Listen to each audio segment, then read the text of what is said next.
Hey guys, how to convert currency in calculator app on iPhone. So first of all, go ahead and open up your calculator. All right. Now what you're gonna do in order to convert from one currency to another, you're gonna click the calculator icon on the bottom left, right here, and you're gonna be able to see the three options. We gotta focus on convert, right?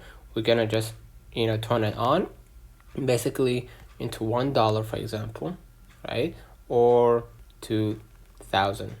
Okay, and basically that's it.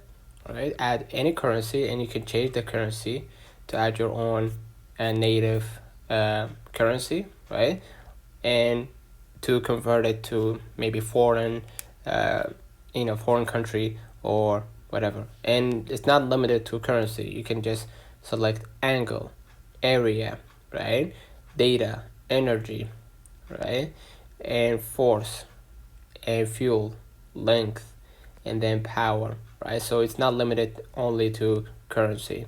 So let me know in the comments if this video helped you. Don't forget to like and subscribe, and thank you for watching.